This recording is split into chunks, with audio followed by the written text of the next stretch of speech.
Hey Luna. In the first video, we talked about some remedial potty training and some secrets and tips that you can use to get your dog to eliminate outside. But because we're inside and Luna doesn't always indicate, I asked the guardian if she'd like to teach the dog how to ring a bell, and we got a big yes. So I will say the hardest thing about teaching your dog to ring a bell to tell you it has to go potty is finding a bell. I like the old school bell, and they're hard to find. If you can find one somewhere, great. If not, I've seen some people use the front desk in the old school, in the movies, they ding. They can use that. Just you put a little bit of a bigger pad on top of it so it's easier for the dog to hit it.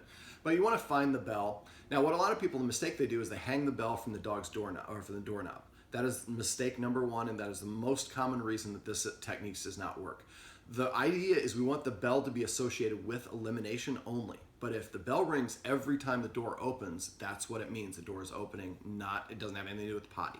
So the first thing you want to do is make sure that you potty train your dog with a command word, because if you're at a friend's house or you're out on a walk and you want to tell the dog to potty, you don't have the capacity of ringing a bell unless you bring it with you. So what we want to do is, first of all, train the dog that way. Then, and for bells, a lot of people I find the easiest thing to do is get a jingle bell, and usually they come with this, there's 4 or 5 of them. I would just have one of them by the door. Separate them so you can have one for training, one for the back door, one for the screen door, if you have multiple entryways into and out of your house.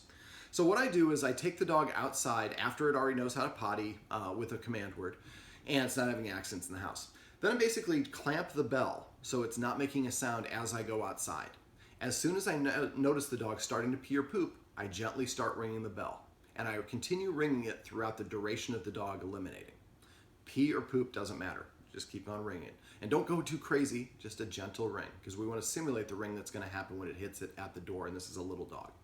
So when the dog stops pottying, we're going to clamp it again so it makes no sound. Then we're going to pull out a high-value treat.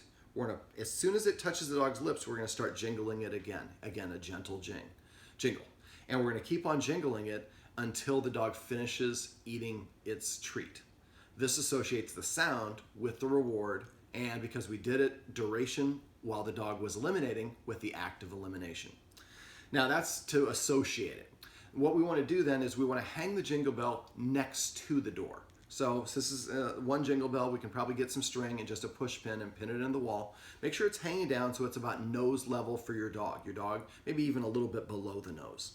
Now there's a couple different ways that you can do this. Every time you go to the door to let the dog out when it's a pottying issue, I would say business first. If the dog bounces around, we know it has to go business. We go to the door, and you can either do one of 2 things. You can lift the dog's paw and have it go bing and hit the doorbell. As soon as it does, then open the door and walk outside. The second way you can do it is just take a little toothpick and just take a little tiny dab. Let's get you up here a little bit, sweetheart. You're too cute to be off camera too long. A little dab of peanut butter on the bell. Now, be careful you don't do too much peanut butter. If you put too much, the dog's not, I'm not going to go outside. There's still peanut butter here for me to lick. So just a pinprick of peanut butter on there. And as soon as the dog nudges it and licks it, as soon as that door opens, you have to stand up and move over and take the dog outside immediately. Even if the dog just went outside, you want to really, the first week or 2, really indicate to the dog, this is my remote control to make the human get up and take me outside.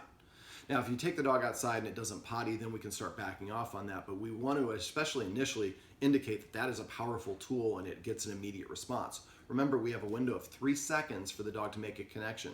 So if the dog rings the bell and 5 seconds later you get up, it's too late. So 3 seconds is your maximum. 1/3 of a second, it should be what you're doing.